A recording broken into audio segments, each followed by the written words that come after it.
Magandang araw mga bata!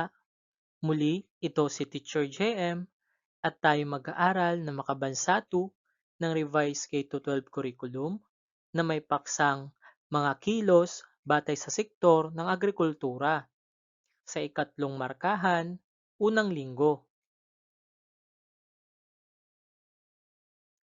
At ang layunin ng araling ito, natutukoy ang iba't ibang kilos lokomotor sa sektor ng agrikultura.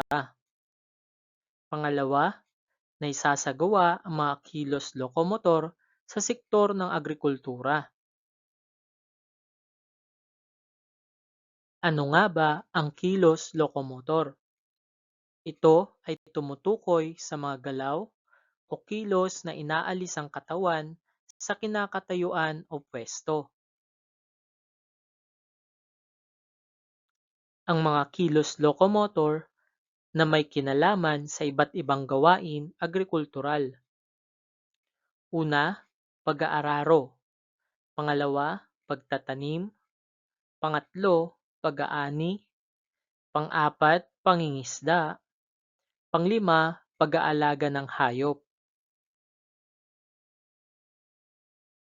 Ating sagutin ang pagtataya na may panutong tukuyin kung anong kilos lokomotor na may kinalaman sa gawaing agrikultural ang makikita sa larawan.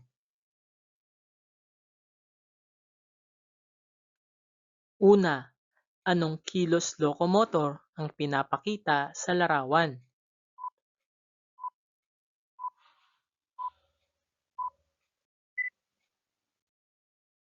Tama!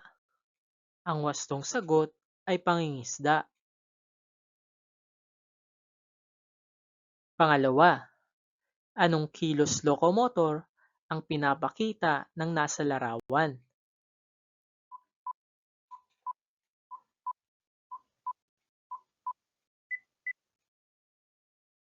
Mahusay! Ang wastong sagot ay pag-aararo. Ikatlong larawan, anong kilos lokomotor ang pinapakita nito?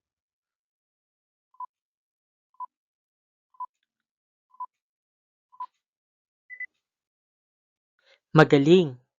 Ito ay ang pagtatanim.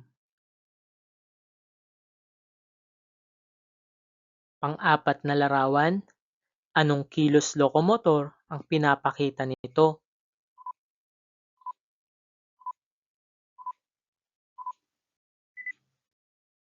Mahusay! Ito ay ang pag-aani. At ang panglima, anong kilos lokomotor ang pinapakita ng nasa larawan?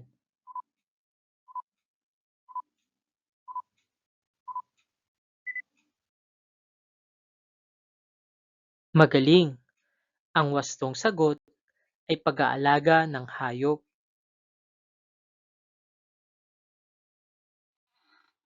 At dito nagtatapos ang ating pag-aaral sa Makabansa 2 ng Revised K-12 Curriculum na may paksang mga kilos batay sa sektor ng agrikultura sa ikatlong markahan, unang linggo.